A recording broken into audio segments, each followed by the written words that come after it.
পূর্বস্থলী উত্তর বিধানসভায় ভোটের উত্তাপের মধ্যে আত্মবিশ্বাসী সুর শোনা গেল আম জনতা উন্নয়ন পার্টির প্রার্থী বাবান ঘোষের গলায়।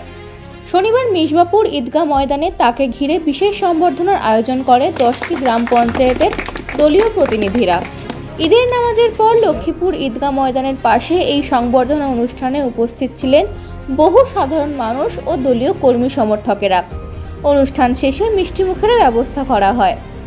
সংবাদ মাধ্যমের মুখোমুখি হয়ে বাবান ঘোষ বলেন, এখানে বহিরাগত প্রার্থী বলে আওয়াজ তোলার কিছু নেই। তৃণমূল প্রার্থী এবং তিনি দুজনেই কলকাতার বাসিন্দা। অন্যদিকে বিজেপি প্রার্থী গোপাল চট্টোপাধ্যায় মঙ্গলকোটের বাসিন্দা। পূর্বস্থলীতে ভাড়া বাড়িতে থাকেন এবং মাসখানেক আগে এখানে ভোটার কার্ড করিয়েছেন। তিনি আরও জানান, সিপিএম প্রার্থী প্রদীপ সাহা নবদ্বীপে পরিবার নিয়ে থাকেন, যদিও পূর্বস্থলীর সুলুন্ডুতে তার পৈতৃক বাড়ি রয়েছে। ঈদের দিন এত মানুষের ভালোবাসা ও সমর্থন পেয়ে আবেগপ্রবণ হয়ে বাবান ঘোষ বলেন, আজকের এই সংবর্ধনা তার কাছে বড় প্রাপ্তি। তিনি 100% আশাবাদী তারা জিতবেই। আমি বহিরাগত যদি হয়ে থাকে হয়তো আমি বহিরাগত, কিন্তু আমি বাকি প্রার্থীদের সম্বন্ধে তাহলে আপনাদের একটু জানিয়ে রাখি। কারণ দেখুন, তৃণমূলের প্রার্থী তো এখানকার নয়, আগত নয়, এখানকার বাসিন্দা নয়, এটা আপনারা জেনে রাখুন। উনিও কলকাতার বাসিন্দা, যেখানে আমার বাড়ি যাদবপুর, ওখানকারই উনি মেয়ে। রইল সিপিএম এর প্রার্থী, আমি যতদূর মনে করি যেখানে মানুষ তার স্ত্রী সন্তান নিয়ে সংসার করে সেটাই তার স্থায়ী বাসের ঠিকানা হয়, যেটা আমি জেনে থাকি। তো ওনারও বাড়ি নবদ্বীপে, এখানে নয়। উনি এখানে ঠিকানাটা করে রেখেছে, সেটা একদম সঠিক কথা, এবং এখানকার স্থায়ী ছিল, পৈতৃক বাড়ি আছে। কিন্তু ওনারও এখন বসবাস, এই মুহূর্তে উনিও বসবাস করেন, পার্টিটা এখানে করেন, কিন্তু বসবাস করেন নবদ্বীপে। আর রইল বিজেপি প্রার্থী, তাদের তো এমন অবস্থা যে তাদের তো এত গোষ্ঠীদ্বন্দ্ব, এবং বিজেপি প্রার্থী সেও এখানে একটা বাড়ি ভাড়া নিয়ে থাকে। তার নিজের এত ভোটার কার্ডের নামটা উঠেছে, তার বাড়ির কোনো ফ্যামিলি এখনো ভোটার কার্ডের নামটা ওঠেনি। তাহলে হিসাবে দেখতে গেলে 4 জনই বহিরাগত, কেউই এখানকার স্থায়ী নয়। তো এটা নিয়ে আর আলাদা করে বলার কিছু নেই। মানুষ এর মধ্যে যাকে মেনে নেবে এবং মানুষের সমর্থন যেদিকে দেখবে তারাই শেষ কথা বলবে। থেকে রাত দিন 7 দিন এখানকার মানুষ আমাকে পাবে, ফল পরিণাম যাই হয় হোক। আমি কিন্তু এলাকায় এসছি, এলাকা ছেড়ে যাবার নয়। এই এলাকাতেই থাকবো, এই এলাকাতেই লড়বো, এই এলাকাতেই খাবো, এই এলাকাতেই উঠবো বসবো।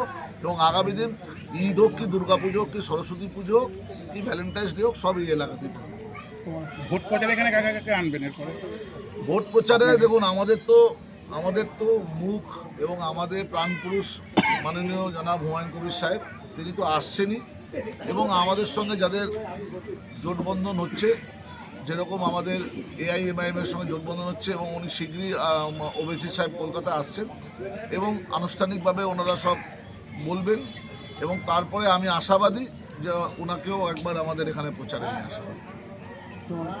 সংখ্যালঘু সম্প্রদায়ের ভোট কতটুকু আপনারা কায়েম করতে পারবেন আপনার মনে হয়? কারণ যেভাবে এইটাকে হাতিয়ার করে তৃণমূল অনেকটাই এগিয়ে রয়েছে।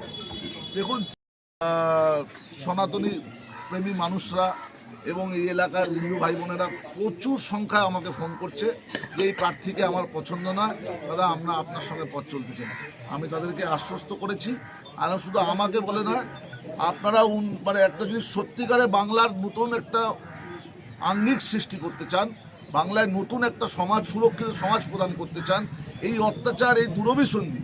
কারণ দেখুন, যে তৃণমূল প্রার্থী, তার বাবা একজন কমিউনিস্ট বামফ্রন্টের বড় লিডার ছিলেন, তাহলে ক্ষিতি গোস্বামী, তাহলে ক্ষিতি গোস্বামীর মেয়ে, ছোট মেয়ে চলে গেল বিজেপিতে, তাহলে বিজেপিতে ছোট মেয়ে, তৃণমূলে বড় মেয়ে, আর সিপিএম তো এসছে এখানে ভোট নিয়ে এসছে। সিপিএম তো তার উপরে যার মামলা ছিল, সেই মামলা কম্প্রোমাইজ করেই তৃণমূল থেকে সে আজকে মুক্ত বাতাসে ঘুরে বেড়াচ্ছে। তাহলে আপনারা এতদিন ধরে আপনারা মিডিয়া বলতো, এবং আমরা এটা বলে আসতাম যে বিজেমূল, তা বিজেমূল তথ্যটা তো এখানে প্রমাণ হচ্ছে।